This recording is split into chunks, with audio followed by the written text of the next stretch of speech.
déficit atencional no es un tema exclusivo de la niñez. Hay muchos adultos que conviven con esta condición sin saberlo. La dificultad para concentrarse, olvidar compromisos, sentirse abrumado con facilidad o iniciar tareas y no terminarlas podrían ser una señal de alerta. Un diagnóstico oportuno permite mejorar la calidad de vida, reducir la ansiedad asociada y aprender estrategias prácticas para el día a día.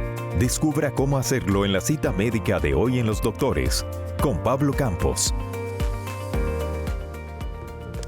Hola, ¿qué tal? Buenos días, familia. Qué placer que nos acompañe aquí en Teletica en este inicio de semana y con un tema que yo sé que muchísimos hemos visto últimamente en redes sociales y habla sobre el déficit de personas adultas, el déficit de atención en personas adultas. Un tema que vamos a conversar con nuestra doctora invitada que vamos a conocer a continuación. Juliana Asenjo Leitón es médica especialista en el diagnóstico y tratamiento de trastornos del neurodesarrollo y neurodivergencia. La doctora Asenjo es egresada de la Universidad de Costa Rica, donde obtuvo el título de médico especialista en pediatría y formación en la Universidad Nacional y la Caja Costarricense de Seguro Social en trastornos del desarrollo, déficit atencional y autismo. Además cuenta con una maestría de trastornos del neurodesarrollo en el Instituto Superior de Neuropsicología, Valencia, España, un diplomado en trastorno del espectro autista y un diplomado internacional en trastorno por déficit de atención e hiperactividad en la Escuela de Psicología y Psiquiatría en la Universidad de Barcelona, en España. Ya está aquí con nosotros la doctora Asenjo. Doctora, buenos días y gracias por acompañarnos. Hola, muy buenos días. Gracias por traer un tema tan importante que hoy todos aquellos que están en casa y que si en algún momento se han preguntado, ¿tenemos dificultad para regular nuestra atención o para manejar nuestras emociones? Este es el programa ideal para ellos. Doctora, yo mencionaba las redes sociales porque ahora es común toparse con publicaciones que le dicen a uno, si a usted se le olvidan las cosas o si empieza a hacer algo y le deja botado y sigue con otra, podría estar padeciendo el TDA, el trastorno de déficit atencional o de hiperactividad. ¿Por qué ha tomado tanta fuerza ahora en adultos? Especialmente, bueno, esto es gracias a cada vez hay mayor información, las redes sociales, así como puede ser una gran fuente de información, también hay otra que nos puede llevar a pensar en aquellas características, ok, puedo tener alguna condición. La expectativa del día de vida de hoy en día es muy alta, nuestro trabajo, el nivel familiar, el nivel social, y esto nos lleva a que hay personas de que tal vez desde un periodo desde infancia venían con una mayor dificultad. La salud mental hoy en día es una de las causas más importantes a nivel país y a nivel mundial en sintomatología como ansiedad, depresión, por qué no encajo en mi factor en el ambiente social, en el ambiente laboral. Y esto nos conlleva a que evidentemente al haber grande tecnología en información busquemos qué será lo que me está pasando. Las consultas en psicología, las consultas en psiquiatría y hoy en día hay una especialidad tan conocida a nivel de país que es el neurodesarrollo, la neurodivergencia. ¿Qué es esto? Donde todos los especialistas ya en médicos en salud debemos de estar enfocados en qué puede ser la causa de estos síntomas. ¿Es cierto que los adultos pueden llegar a la adultez sin saber que tienen el TDA? Sí, especialmente, bueno, y esto también desde la edad y también a nivel de género, ya sea hombre o mujer. ¿Qué es lo que pasa? Bueno, evidentemente, hace unos años, estas condiciones no eran tan bien conocidas. Hoy en día, gracias a manuales en que se han venido actualizando, lo que es el DSM-5, es el manual donde se incluye lo que son estas condiciones, el trastorno del déficit atencional se caracterizaba principalmente, ¿por qué? Por la hiperactividad, la impulsividad y la inatención. No es que no puedo poner atención, sino que regular mi atención es un poco más difícil. Entonces esto conlleva a que a lo largo de la vida ha seguido creando diferentes estrategias para compensar estos síntomas. Y a la larga de adulto, ¿qué estás viviendo? Ansiedad, depresión o problemas en tu entorno laboral. Yo ahorita mencionaba algunas características, pero ¿cuáles son esos síntomas que podrían dar un indicio de que usted tiene TDA? Una persona adulta. Una de las principales características es que vamos a tener la falta de regulación de los procesos de las funciones ejecutivas. ¿Qué es esto? En el déficit atencional lo que pasa es que el funcionamiento de lo que es la zona prefrontal de nuestro cerebro está desregulada, por así decir. Entonces, lo que nos va a conllevar es que el prestar atención o regular mi atención es un poco más difícil. La hiperactividad en el niño se manifiesta muy hiperkinética, muy motora, pero cuando estamos adultos es una hiperactividad mental. Entonces pienso en una cosa, voy a hacer una y dejo tirada, entonces me voy a la otra. Tiendo a postergar, ¿verdad? Y a no terminar de cumplir, porque todo lo que son funciones ejecutivas es planificación, organización y memoria de trabajo. Entonces, todo aquello que me conlleva a organizarme en mi día a día al nivel de todo lo que es planificación o finalizar actividades, eso, por así decirlo, mi cerebro no lo organiza y no lo focaliza. Entonces conllevo a que nunca termino lo que hago. Entonces, ¿qué empiezo? Como ansiedad, el sentimiento de autocrítica, el sentimiento de frustración. Javier Alconero es un youtuber español muy reconocido, donde él habló sobre este tema de cómo le impactó desde niño. Descubrió ya de adulto que era un paciente de TDA. Y vamos a ver a continuación cómo él explica este tema en su canal de YouTube, para también abrir espacio a que otras personas lo conozcan y puedan recibir tratamiento de manera temprana. Fui niño en los 90. Yo era curioso, tenía una creatividad exacerbada, era una persona muy sensible, con mucha iniciativa, pero era incapaz de desenvolverme a través de los cauces adecuados, siguiendo el procedimiento establecido. Es fácil de deducir que por mis capacidades diferentes me aburría profundamente en clase. Y claro, la liaba. No hacía nada grave, la liaba como la lía un niño poco estimulado. Pues pintaba en la agenda, distraía al del lado, me subía a las canastas. Y pronto me hicieron tristemente famoso en la sala de profesores. Me etiquetaron como el travieso, como el malo, como el problemático. Me pasé la vida castigado. Estaba más tiempo fuera de clase que dentro, o en el despacho del director. Me castigaban sin recreo, me hacían mil perrerías. Y llamaban constantemente a mi casa por el tema del comportamiento. Así que todos estaban constantemente enfadados conmigo.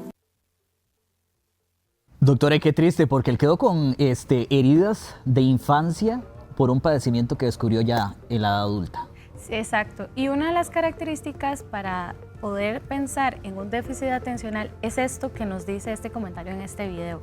Principalmente cuando hablamos de trastornos del neurodesarrollo, que es esto, lo que es el déficit atencional, son condiciones que se manifiestan en etapa de infancia y permanecen y van a estar presentes hasta la etapa de la vejez. Nunca se curan, van a estar presentes toda la vida. Pero como vemos, este testimonio que nos dice, esa etiqueta que hubo desde temprana edad a que eras el raro, el que no prestaba atención, el que estaba etiquetado a que tal vez no era un buen estudiante y constantemente vivía en esa parte de crítica, ¿verdad? Y realmente llevaba a una condición que de etapa de adulto, esto se manifestó mucho en su autoestima. Y esto repercute muchísimo en tu seguridad a nivel, el día de mañana, a nivel de la autocrítica personal, que esto es lo que nos lleva grande a lo que son los problemas en salud mental. De hecho, era una pregunta que yo tenía aquí anotada y es sobre la culpabilidad o la insuficiencia. Es común que las personas con este trastorno se sientan así culpables o insuficientes, más cuando se lo señalan en la escuela y hasta en la casa. Exacto. Principalmente cuando hablamos del déficit atencional, existe este pilar, ¿verdad? Que la sintomatología es inatención, hiperactividad, impulsividad, que ya vimos que no solamente es motora, sino es hiperkinética. Pero ahí esto nos conlleva a las comorbilidades. Y en el adulto lo principal que vamos a manifestar son comorbilidades asociadas. ¿Asociado a qué? A que llevas desde una etapa muy temprana en este sentimiento de que no sé qué es lo que tengo, no sé por qué es que no encajo, no sé qué es lo que me pasa, y de adulto evidentemente estas son las comorbilidades. El déficit atencional tiene una comorbilidad sí o sí en la mayoría de adultos cuando no diagnosticamos. Entre más tarde se diagnostique un déficit atencional, más comorbilidades vamos a tener. ¿Y cuáles son estas comorbilidades? Esto que vemos, la parte de la ansiedad, la depresión, la deserción laboral, la deserción escolar. Hoy en día que estamos hablando tanto un sistema tan importante, lo que es el sistema educativo, ¿qué es lo que está pasando en adolescentes, adultos jóvenes, el hecho de entrar a sus estudios? Y yo me imagino que también hay culpabilidad de los papás, porque si ya de adulto descubren que el hijo lo que tenía era eso, y decía, le pegaba, porque antes era más común, ¿verdad? Tratarlos de esa manera, o lo hace o le pego. Sí, esto es algo muy frecuente que vemos en las consultas, que muchos papás cuando buscan, y gracias hoy en día que las familias buscan un gran porcentaje del diagnóstico temprano, o los docentes, por eso es tan importante que hoy en día Costa Rica aprenda qué es la neurodivergencia, pero sobre todo cuando empezamos a buscar estas causas, los papás nos dicen, es que a mí me llamaban a pura atención y antes a mí se me agarraba o se me etiquetaba de que era mala crianza, que era pereza, que era vagancia, ¿verdad? Entonces realmente es como va cambiando todo esto, y realmente para los padres de familia es, antes de pensar en una situación como esta, ¿verdad? Realmente el entorno familiar es un principal y apoyo terapéutico en estos casos. Recuerde que los doctores tenemos la posibilidad de escuchar sus preguntas. Pueden enviarlas por medio de WhatsApp al número que está ahí en pantalla, 6477-7778, o más adelante en el consultorio vamos a abrir la llamada telefónica para que ustedes puedan hacer sus preguntas por medio del 2290-62-3547, compañeros, 47. 2290-6247, que también está ahí en pantalla. Anótelo o le toma una foto con el teléfono y de esa manera más adelante vamos a poder escuchar sus preguntas. Doctora, esta condición, ¿cómo la puede diferenciar uno del estrés o de la ansiedad? Porque hay síntomas como similares, ¿no? Ok, cuando hablamos de esta condición, cuando hablamos de un trastorno del neurodesarrollo, es decir, déficit atencional, se manifiesta desde etapa de la infancia en todos tus ambientes, en el ambiente educativo, en el ambiente laboral, en el ambiente del entorno familiar y en el entorno social. Cuando hablamos de ansiedad o depresión, por lo general hay una línea, por lo general hubo un evento, ¿verdad? O ya sea una situación en un momento cronológico en específico. No se ha venido manifestando desde etapas muy tempranas de la infancia. Usualmente pasa después de que pasamos alguna situación, ya sea separación, alguna situación laboral o demás, que puede darse. Yo quiero pedirle a mis compañeros a ver si podemos mostrar eso que tengo aquí en la tableta, porque es una aplicación de las que yo le mencionaba que se popularizan en redes sociales, donde hablan de cómo uno por medio de una app, o así lo venden, usted me va a decir si eso está correcto, está bien o está mal, se puede descubrir si uno tiene rasgos del trastorno de déficit atencional e hiperactivo. Voy a ponerlo un poquitito para acá para sostenerlo y voy a ponerle aquí hombre para iniciar con las diferentes consultas. Mientras usted me explica, Doc, si este tipo de plataformas o este tipo de servicios, incluido el ChatGPT, pueden funcionar para uno determinar si tiene esa condición, Doc. Ok, aquí sí principalmente es una alerta, hay que tener muchísimo cuidado. Esto no funciona y no reemplaza a la valoración clínica médica. ¿Por qué? Porque cada historia es única y realmente aquí hay que tener en cuenta principalmente otras condiciones. ¿A qué me refiero con esto? Número uno, siempre se necesita la valoración médica para descartar organicidad o síntomas asociados que puedan conllevar a esto: la falta de sueño, el exceso de exposición a pantallas electrónicas. El ambiente sociofamiliar en el que estemos viviendo nos puede conllevar a esta sintomatología, a problemas de hiperactividad, a problemas de regular mi atención, a problemas de planificarme en mi día a día, en mi ambiente laboral. Entonces, una herramienta como esta simplemente está diseñada bajo un tamizaje, una serie de preguntas que pueden enfocarse en ciertas situaciones o los síntomas centrales, y que usualmente son pruebas que no son estandarizadas y que nos permite como un tamizaje en general, pero nunca un ChatGPT o una prueba como estas va a reemplazar esa parte tan importante. ¿Por qué? Porque realmente aquí hay que principalmente valorar todo el aspecto orgánico de este individuo. Y a esto me refiero, por ejemplo, a aquellas personas que fueron prematuras al nacer, aquellos niños que tuvieron algún tipo de trauma cráneoencefálico, aquellas situaciones que vivieron, por ejemplo, procesos oncológicos o demás en diferentes etapas. Su situación o su funcionamiento cerebral va a ser muy diferente. Y esto pasa muchas veces, por ejemplo, doctora, ¿a dónde tengo que ir? Si es el psiquiatra, si es a un psicólogo, si es al neurólogo. A un terapeuta del lenguaje. O un terapeuta del lenguaje. Cuidado, realmente es, por eso busquemos profesionales que realmente estén capacitados en todo lo que es neurodesarrollo y neurodivergencia. ¿Por qué? Porque realmente es aquellos que vamos a estudiar de base cómo funciona el cerebro. Hay algunas preguntas que vi en esta aplicación que ya usted dijo que no funcionan, pero podría ser un apoyo para descubrir uno Si ve algo, decir, voy para donde la doctora Asenjo directo, ¿verdad? Dice, a menudo me cuesta centrarme en los detalles, lo que me lleva a cometer errores por descuido. Con frecuencia olvido plantear tareas o cumplir compromisos. Me cuesta mantener la atención cuando mantengo conversaciones. Estoy en una reunión o lo leo. Cuando yo empecé a ver eso, yo dije, yo tengo todas.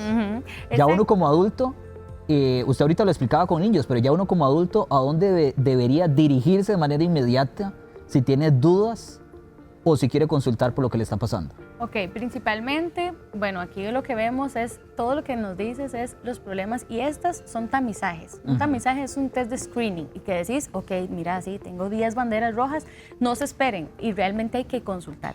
Especialmente tenemos, por ejemplo, hoy en día en Costa Rica hay un centro específico en todo lo que es el abordaje de la neurodivergencia, con médicos especialmente formados en todo lo que es esta parte de diagnóstico, que están avalados para poder realizar ya pruebas más objetivas. Por ejemplo, hoy en día en nuestro centro actuamos con medios como es la realidad virtual, donde se va a evaluar específicamente lo que son las funciones ejecutivas, planificación, organización y memoria de trabajo, que eso es lo que ocupas día a día en tu vida laboral. Ok, necesito acomodarme para acomodar mi agenda hoy en día en mi trabajo, acomodar la casa, el día a día, la rutina con los niños. Y a esto principalmente, por ejemplo, el tema de la mujer, que también es fundamental, ¿verdad? Vamos a escuchar otra de las partes que tenemos hoy de Javier Alconero, un youtuber español que habló sobre este tema. Un día se rompió un altavoz en clase y llamaron a mi padre. Le dijeron que había sido yo, que teníamos que ir a apagarlo y tal. Y mi padre les contestó que era imposible que hubiera sido yo, porque me había pasado todo el día con él en el monte. Aquel día no había ido a clase. Cuando empecé el comedor, por ejemplo, me sentaron solo de entrada. Supongo que pensaron que si me sentaban con mis compañeros y mis compañeras la liaría de algún modo. Así que pusieron una mesa frente a una pared y comí mirando a esa pared durante años. Y si atendía alguna conversación que mis amigos tenían detrás, me gritaban. Para un niño con TDAH, una de las peores cosas que le puedes hacer es ponerle mirando a una pared. Es casi como una tortura. Y lo peor de todo es que yo realmente creía que me lo merecía. Me autodefiní como el malo y era la etiqueta que para mí iba a misa. Realmente yo creía que era el problema y no veía nada bueno en mí. Aunque desde pequeño, como me encerraba en mi habitación, hacía relatos, cómics, incluso diseñaba moda, hacía vídeos, hacía de todo, un montón de cosas, pero como nadie nunca les dio valor, pues yo tampoco se lo di. Cuando tocó pasar del colegio al instituto, mi nombre fue subrayado en rojo en el expediente y me quisieron meter en el aula de educación especial, con la gente más conflictiva o problemática, que tenían un itinerario educativo de menor nivel. Mi padre intervino y fue a hablar con el orientador y le dijo: vas a meter a mi hijo en este aula, vas a condicionarle todo el futuro teniendo un cociente intelectual de 145. Es que te denuncio. Al final conseguimos que yo tuviera una educación normal, como todos los demás, pero mi paso por el instituto fue incluso peor que mi paso por el colegio. Doctora, ¿nunca es tarde para darse cuenta uno si tiene esta condición? No es tarde, realmente el hecho de...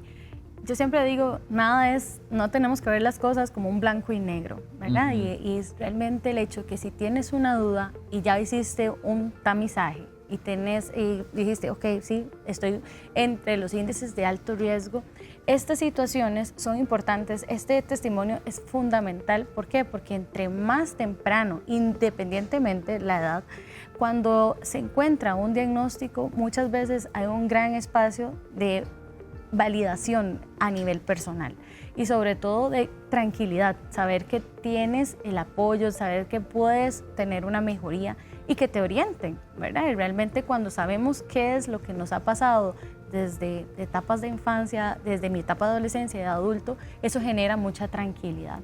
Y algo muy importante y un síntoma que no hemos hablado del déficit atencional es la parte de la regulación emocional, que también la parte de la regulación emocional muchas veces en estas personas está muy disfuncional y esto puede conllevar a este tipo de falta de autoestima, ¿verdad? Que es lo que hay que prevenir. ¿Hay tratamiento? Hay un tratamiento, ¿De consumo oral o terapia? El tratamiento es un tratamiento multidisciplinar, el tratamiento sí o sí. Vamos a recordar que esto no se cura, esto va a estar presente el resto de nuestra vida, pero lo que va a variar realmente es cómo es ese tratamiento, que debe ser un tratamiento multifactorial en todos los sentidos. 10:19 de la mañana, vamos a hacer una pequeña pausa, pero al regresar tenemos el consultorio, así que desde ya puede enviar sus consultas por medio de WhatsApp al 6477-7778 o nos llama por teléfono desde ya para que después de la pausa esté listo al 2290-6247. Ya casi venimos con más.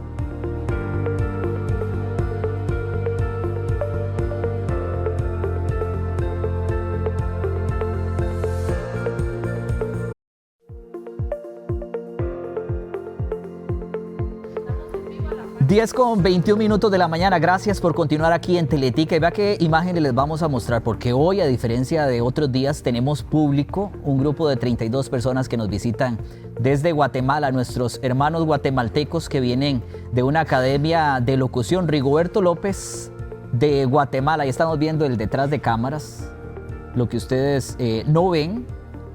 Todo este grupo de personas de Guatemala que nos visitan para conocer las instalaciones de Teletica y además también poder tener mayor conocimiento de lo que está relacionado a la televisión. Así que muchas gracias a todos ellos. Saludos que ahí están detrás de cámaras viendo el programa Los Doctores. Así que bienvenidos y ojalá que puedan aprender bastante. Un saludo. Ahí también está en transmisión en vivo, sí.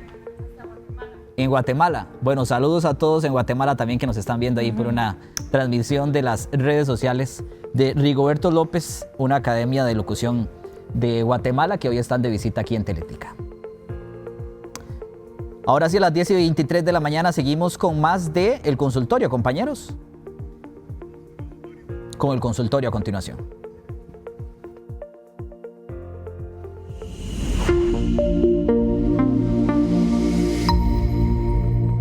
Doctora, la primera pregunta enviada por WhatsApp. ¿Desde qué edad se debe realizar las pruebas a un niño o niña?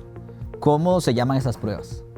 Ok, bueno, realmente no hay prueba, hay que evaluar el caso en específico del niño, ¿verdad? Hay muchas pruebas por las cuales no podría decirle todas las pruebas en este programa, pero sí realmente la prueba de evaluación en un niño debe especialmente empezar a partir de los 4 o 5 años.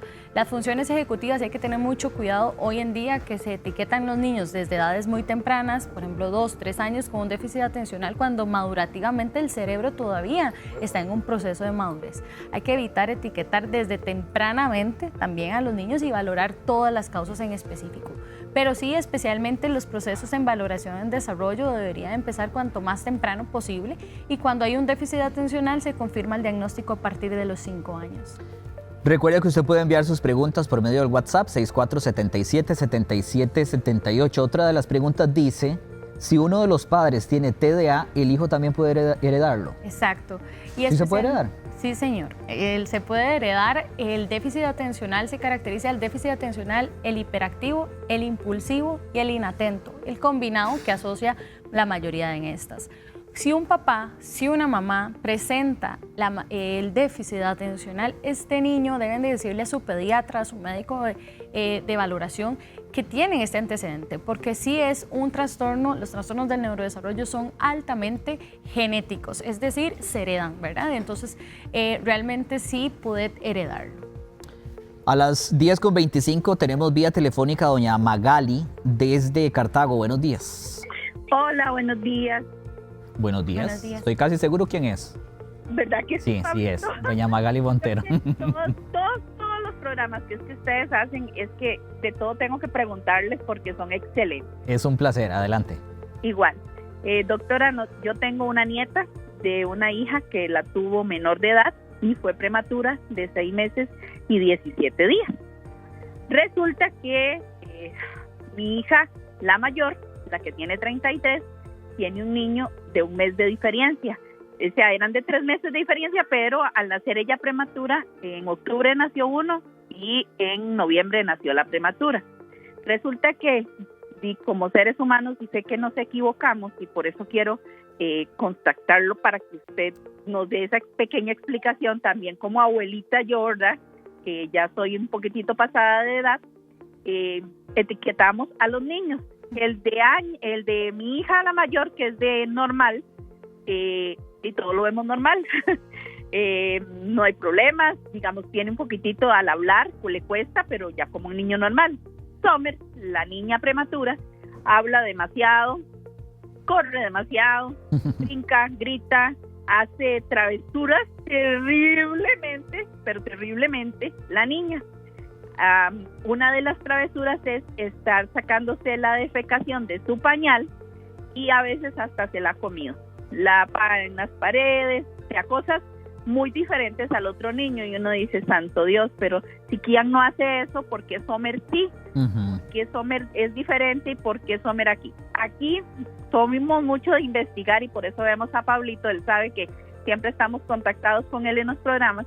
Mi hijo se ha dado la tarea de estar investigando qué es lo que pasa con los niños prematuros. Y terrible, doctora, pero una mala crianza ya como, es que no es mala crianza. Digamos, uno ve cuando un niño se tira al suelo y hace sus berrinches y todo, pero esta niña es como el carácter como que yo soy la que mando aquí y se acabó. Y es lo que ella dice y se acabó. Y es agresiva en ciertos puntos. ¿Y no salió la abuela, no? ¿Perdón? ¿No salió la abuela? Pablito, por favor.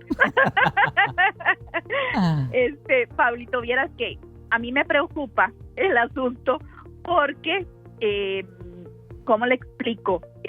Al decir prematuro, dice, no se le desarrolló bien la parte del cerebro o qué pasó en esa etapa de ella.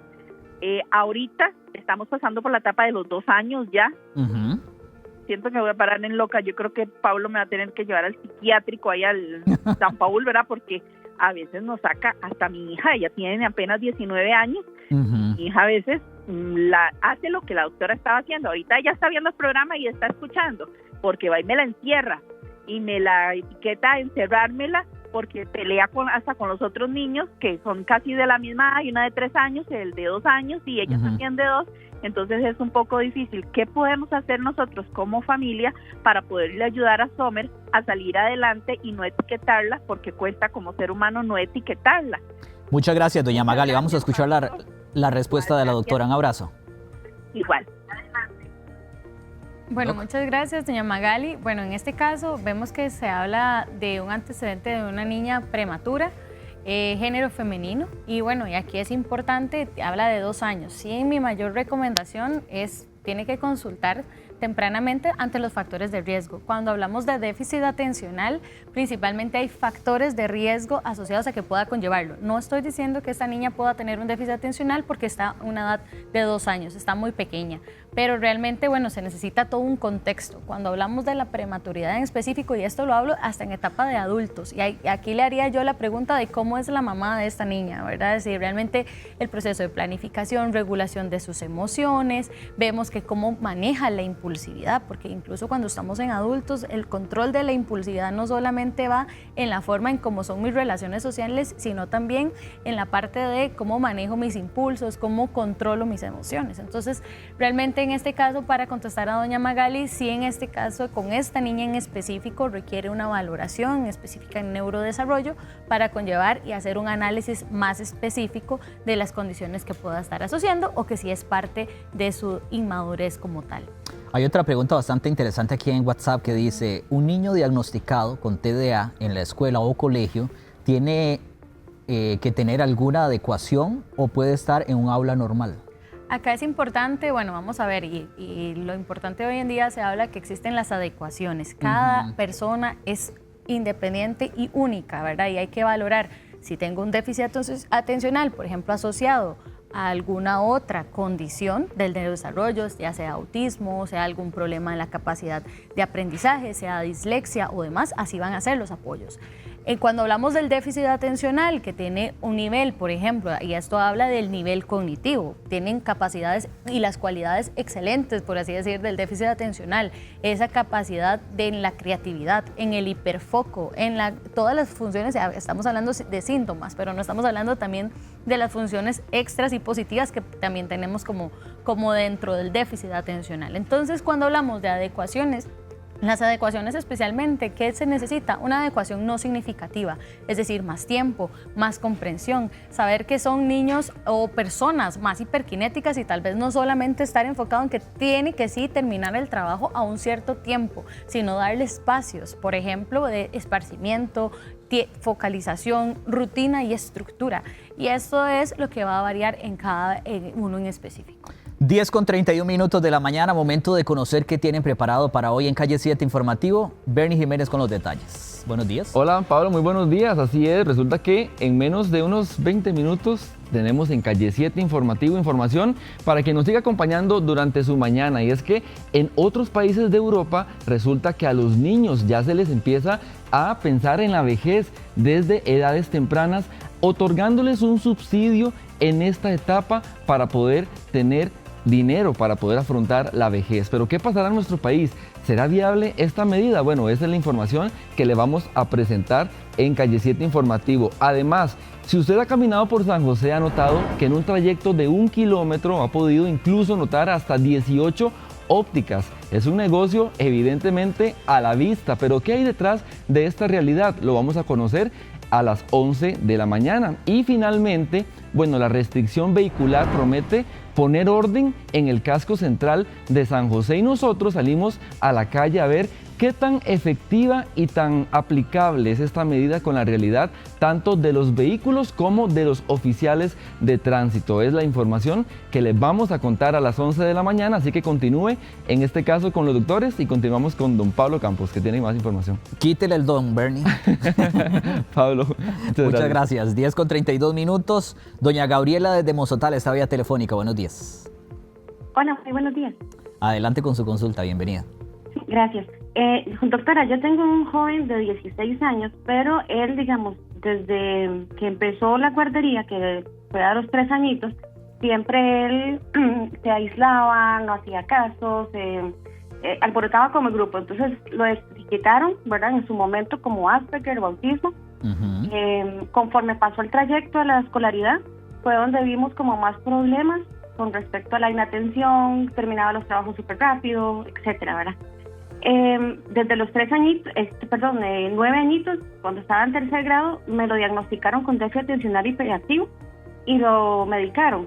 Ahora con 16 años, más bien le aumentaron la medicación y lo que es el metilfenidato, toma 3 al día, toma una risperidona, toma 2 sodio valproato, toma una fluoxetina, y los comportamientos, en lugar de mejorar, más bien pues se han agravado. Él, digamos, tiene actitudes a veces que prende un fósforo y él no se fija que prende un fósforo y todo, y en la caja lo que me dicen es que el cerebro madura hasta los 25 años y que eso es normal en un adolescente, que las notas, por ejemplo, en matemáticas son 17, 18 los exámenes, que eso es normal de un adolescente, y como le salió una prueba que le hicieron para de intelecto, bueno, de inteligencia, algo así se llamaba, salió promedio. Entonces que ya por eso no tiene absolutamente nada, pero uno como mamá nota, digamos, de que hay ciertas cosas que yo le doy una orden y pese que él tiene rutinas, tiene pictogramas y todo, es angustiante para uno como madre ver de que las situaciones en lugar de mejora, más bien pues se estancan o a veces agravan. Yo no lo puedo dejar solo, no viaja solo al cole, y ya con 16 años, y lo más agravante de esto es que todo esto de séptimo, ahorita a veces que va para décimo, el colegio, ¿verdad? Los jóvenes son muy, muy conchos, y la sociedad ahorita también como tal. Entonces, como él no es tan impulsivo, saca temas de la nada que no van acorde con lo que están hablando en la clase, le han pegado, tanto mujeres como hombres, se burlan de él, lo hacen a un lado. Entonces, la sociedad, digamos, o su entorno, que es el colegio, es también como que asevera. Entonces, digamos, en este caso sí me siento atada de manos y preocupada, ¿verdad? Porque pues la medicación, tantos años y todo, y que las cosas no mejoren, sino que agraven. Inclusive, como para que te des una idea, hasta ahorita aprendió a amarrarse los cordones o los botones de la camisa, y todavía lo hace como con torpeza, y en la caja me dicen que eso es normal. Yo siento que no es normal, pero quería su perspectiva. Gracias. Muchas gracias, doña Gabriela. Qué frustración para los papás también, ¿verdad? Claro, y aquí la entendemos muchísimo, sobre todo, y hoy que estamos hablando del déficit atencional, especialmente en adultos, hay una etapa fundamental que es la etapa de la adolescencia. El cambio hormonal, esto tiene que ver mucho con la parte de la regulación química a nivel cerebral, que ya de base tiene el déficit atencional. Aquí lo que nos comenta, hay una condición anexa que es probable, ya sea el espectro del autismo, ¿verdad? Que su manifestación va a ser. Pero aquí lo que le puedo decir, mamá, es que su instinto como madre sí le está diciendo algo. Y cuando tenemos un individuo que tiene una medicación que, si bien es cierto, tiene la medicación para el déficit atencional, que este es el metilfenidato, pero tiene otro montón que es para las comorbilidades. Y cuando hablamos de estas condiciones es como una bolita de nieve, es una bolita que se nos va creciendo en muchas condiciones, ya sea problemas disruptivos, problemas emocionales, problemas de validación social. Y aquí principalmente no podemos decirle que es algo normal, porque el funcionamiento de su hijo a esta edad lo está limitando en todos los entornos, ya sea familiar, ya sea a nivel educativo y a nivel personal. Entonces realmente aquí lo que necesitamos es sentarnos y poder descifrar en un todo qué estará pasando, si hay trastornos del sueño en él, si tenemos algún tipo de trastorno orgánico, si tenemos algún tipo de trastorno ya de conducta de base, y que tenemos que empezar a ver cuál es el funcionamiento que se necesita. Por eso hay que recordarles a las familias, el abordaje en general no es únicamente me tomo una pastilla y ya está. Realmente el abordaje hay que verlo como un todo, este abordaje cognitivo-conductual, el apoyo psicoterapéutico y el abordaje en entorno familiar para poder lograr la estabilidad en estas condiciones. Ahora vamos vía telefónica con doña Flor, que nos llama desde Punta Arenas. Buenos días. Muy buenos días. Adelante con su consulta, doña Flor. Los felicito por el programa y... Muchas gracias. La pregunta mía es la siguiente. Tengo un nieto de 8 años. Él va para 3º grado. Es un niño muy, muy inteligente porque fue promedio y toda la cosa, pero tiene un comportamiento difícil en el sentido de que, digamos, si la maestra le dice escriba, él está dibujando. Si la maestra le dice haga ¿puedo agarrar la pizarra? Entonces él le dice no, porque yo no he terminado, y lo hace, bueno, rapidito. Pero el problema es que el niño cae en desobediencia. Porque si la maestra le está diciendo que copia, él está haciendo dibujos. Dibuja lindísimo, pero no es el momento para dibujar, ¿verdad? Otra cosa es que, digamos, hace poco, él sacó, le dijo una maestra, una profesora, de que él tenía notas excelentes en inglés, pero que él que no lo iba a eximir. Y eso le ha calado a él. Le ha calado porque siempre me pregunta, Nana, ¿por qué fue que no me eximió? Que yo llevaba notas excelentes. Entonces yo le expliqué que la desobediencia tiene pago, tiene resultado, y que él está haciendo desobediencia. Mi pregunta más que todo va en que a él no lo han diagnosticado, en nada, pero nosotros pensamos que puede tener déficit atencional. ¿Y se ha consultado en la caja? En la caja sí, pero tiene que ir con la psicóloga, tiene que mandarle una referencia. Y a él no le han dado nada, pero sí, él no es malcriado ni nada, pero su problema es que él no pone atención. O él se levanta a ver cómo van los demás, y cuando llegan por más de la mitad corre a copiarlo de él, ¿verdad? Él nunca está atento a lo que él tiene que hacer, sino que él se desvía de lo que está haciendo, ¿verdad? Muchas gracias, doña Flor. ¿Aló? Muchísimas gracias. Un abrazo hasta Punta Arenas. Ya va para el 3º grado y eso nos preocupa, porque ella iba haciendo más grandecito, y el problema es que me imagino que si tiene algo, hay que meditarlo, hay que hacer lo que hay que hacer. Muchísimas gracias. Muchas gracias a usted por su consulta. Gracias. Sí, esto es súper importante, doña Flor. Principalmente no esperemos, ¿verdad? Y una de las características o estas etiquetas que se piensa de que, ay no, todos los que tienen déficit atencional tal vez su rendimiento académico no es bueno. Y no, veamos qué es lo que pasa. Son chicos que su nivel, las conexiones cerebrales, cuando lo hablamos a nivel de fisiopatología, lo que pasa es que toda la conexión cerebral van súper hiperactivas, por así decir. ¿Y qué pasa? Él termina rápido, tal vez lo aprendió súper rápido, Pero llega un punto donde ese nivel de impulsividad, ¿qué pasa? Me aburro, no tengo un estímulo, voy y lo busco. Y realmente es ahí donde nuestro sistema educativo, ojalá que todos los docentes y a nivel del sistema educativo empecemos a cambiar esa estructura y ese sistema educativo desde hace 40 años, ¿verdad? Donde más bien tienes que mantenerte sentado 40, 60 minutos y a nivel de condición, este chico tal vez lo que necesita es más esparcimiento y sobre todo acompañamiento y entender que hay una condición asociada. Y aquí a esta familia, ¿qué le digo? No esperen. No se espere, ¿por qué? Porque realmente necesita una valoración, porque este niño, a pesar de que tenemos un nivel cognitivo que vamos muy bien y va avanzando bastante bien, ves que la parte de la autoestima y sobre todo él está entrando ya a una edad de los 8 o 10 años, donde la validación para él es fundamental. Y esto puede hacer que la deserción a nivel académica, motivacional, entorno familiar, lo conlleve más bien a que tenga más bien esas crisis conductuales. Entonces, no se esperen, realmente va para un año súper importante y aquí él sí necesita una valoración y hay que saber que ese hiperfoco y esa creatividad son fundamentales en los pacientes con un déficit atencional. Y a las 10:42 de la mañana nos vamos a ir hasta Desamparados, que ahí tenemos vía telefónica a doña Joana. Buenos días. Hola, buenos días. Bueno, más que todo lo mío es como dar un testimonio. Yo tengo un niño, 6 años, él fue prematuro de 31 semanas.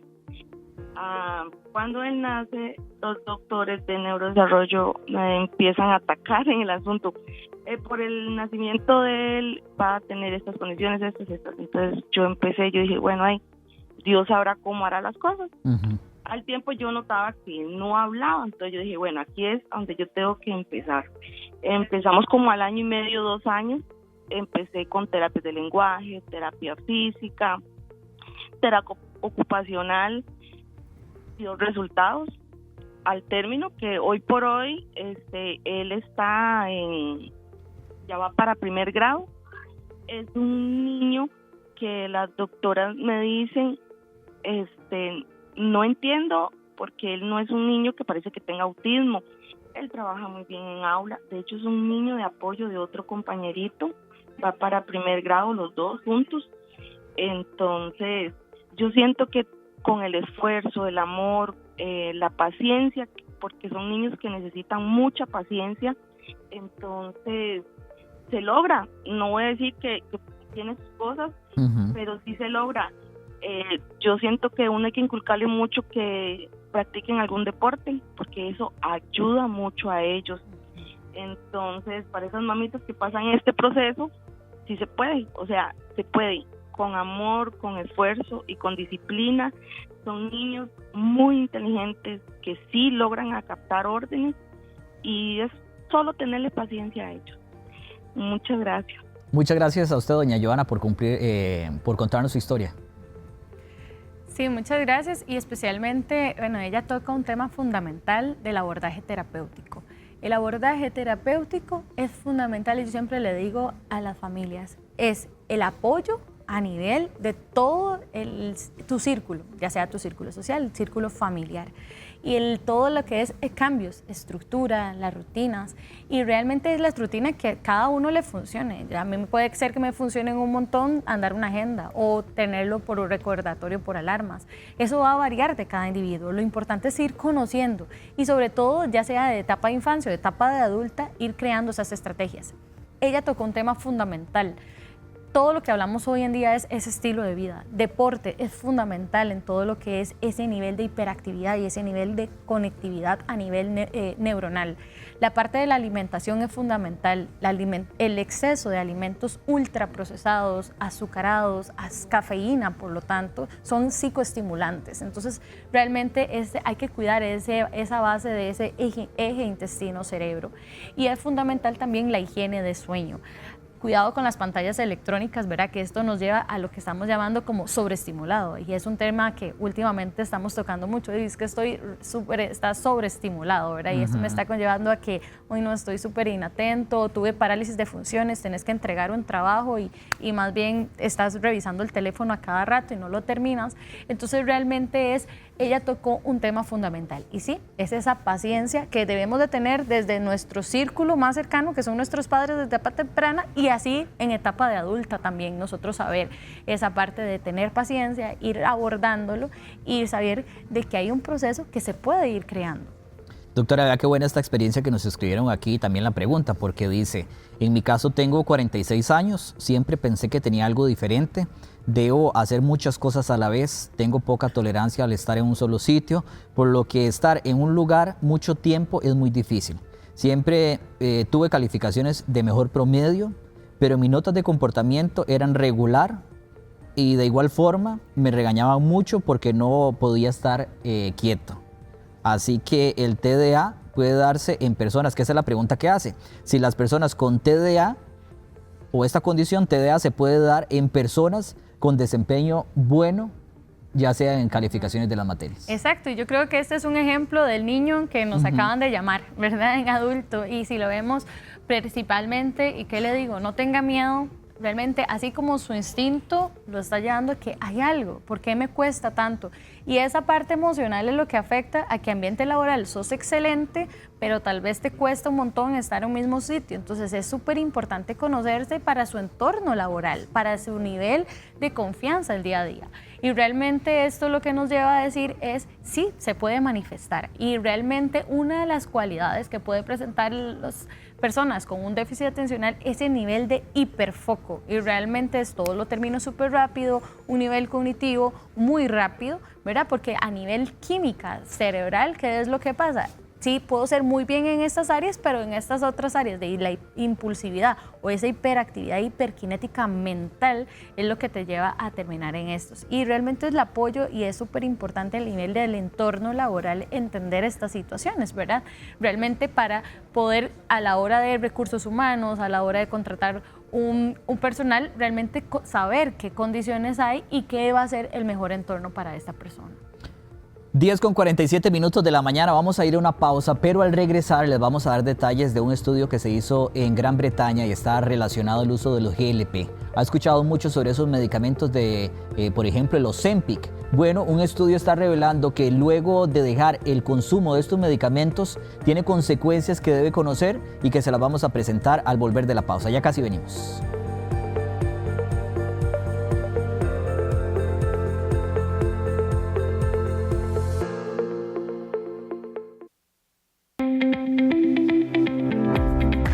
Cuando se dejan de tomar los nuevos fármacos para adelgazar, la recuperación de peso es 4 veces más rápida de lo que ocurriría si se suspende un programa de dieta y ejercicio. La conclusión es de un estudio de la Universidad de Oxford, publicada en la revista médica BMJ. En los últimos años, la nueva generación de tratamientos contra la diabetes y la obesidad, que aumentan la acción de una hormona para actuar sobre la secreción de insulina y la sensación de saciedad, está haciendo furor, sobre todo en los países ricos. La Organización Mundial de la Salud incluso los agregó en septiembre a su lista de medicamentos esenciales. Se ha demostrado que estos tratamientos ayudan a perder entre un 15% y un 20% de peso.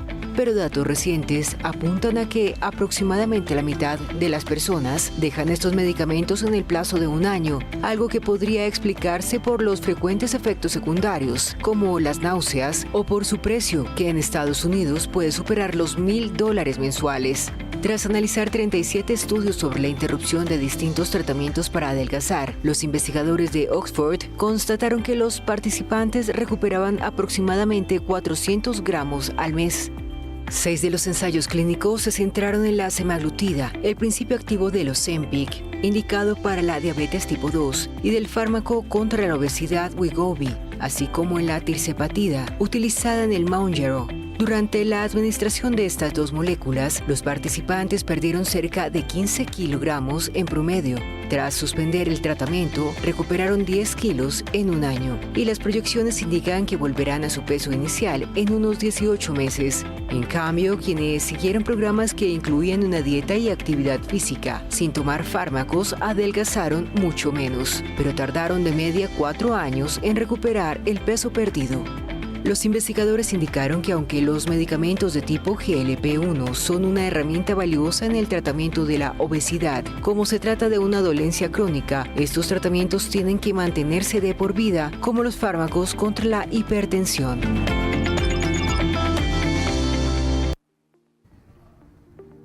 Y hablando de temas para bajar de peso, durante muchos años se creyó que el cuerpo humano se acomodaba al ejercicio.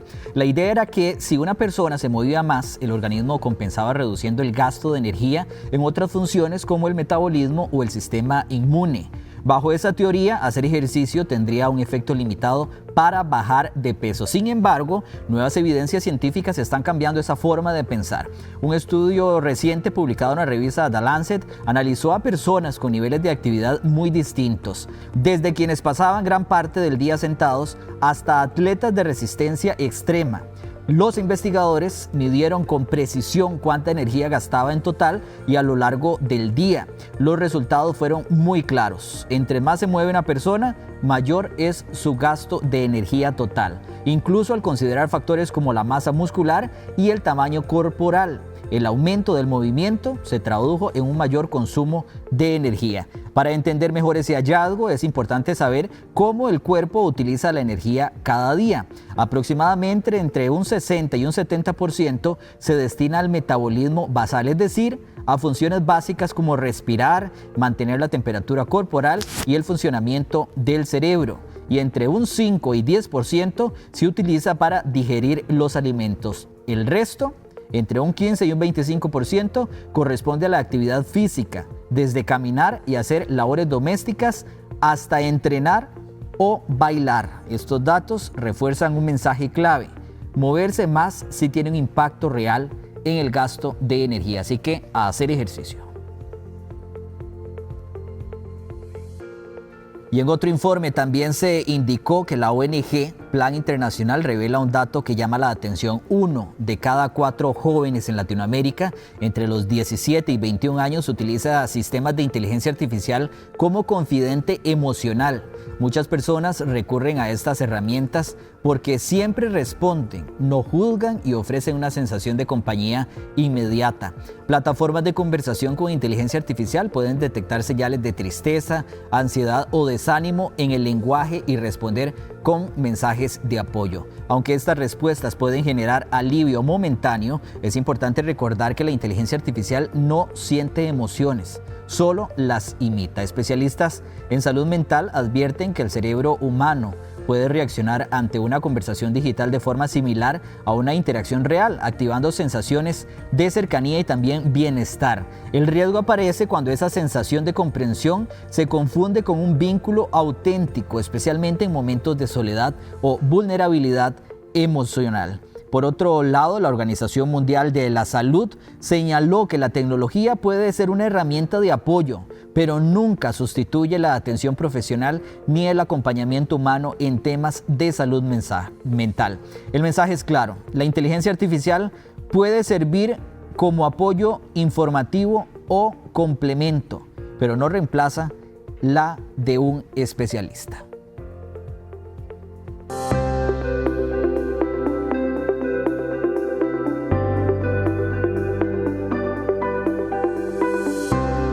¿Mito o verdad, doctora? ¿El TDA en mujeres se manifiesta igual que en los hombres? Esto es un mito, especialmente por la parte hormonal en la mujer. En la mujer predomina mucho la inatención, la parte de la regulación emocional, postergar y sentirme como extasiada y que quiero hacer 1000 cosas a la vez y me bloqueo. Especialmente la parte hormonal influye mucho. Vamos a pasar a la siguiente, número 2. ¿El TDA puede afectar la autoestima y la seguridad personal? Esas etiquetas desde edad muy temprana hasta etapa adulta nos puede conllevar a esa falta de autoestima y a esos problemas de salud mental en el adulto. Ok, pasamos a la tercera, mito o verdad. ¿Las personas con TDA son simplemente desordenadas o perezosas? Y de nuevo vamos a quitar estas palabras: desorden, pereza, mala crianza, ¿verdad? Si no sabemos que es un problema de regulación conductual y de la parte neurobiológica de nuestro cerebro. Y la pregunta número 4 dice: ¿el TDA puede afectar el desempeño laboral y las relaciones personales? Esto es una verdad y realmente por eso es tan importante el diagnóstico temprano. El diagnóstico, si sabes como tenías esta duda desde etapas tempranas, hiciste un tamizaje y te dio positivo, no espere porque esto puede afectar su desempeño laboral. Vamos a la número 5, dice mito o verdad. En la adultez el TDA no tiene tratamiento. Esto es un mito, hay un tratamiento que involucra el abordaje cognitivo, la parte terapéutica y el abordaje farmacológico. Vamos a pasar a la siguiente, mito o verdad, la medicación es la única forma de tratar el TDA. Esto es un mito si entiendes un entorno laboral, un entorno familiar, un entorno social donde no tiene ninguna afectación, no necesita un tratamiento farmacológico. Y por último, doctora, las mujeres con TDA suelen ser diagnosticadas más tarde que los hombres. Esto es verdad, la mayoría tienen un subdiagnóstico porque los síntomas entran dentro de mucho de ese camuflaje que puede manifestarse y esa hiperactividad que es conocido el déficit atencional es más sutil en la mujer.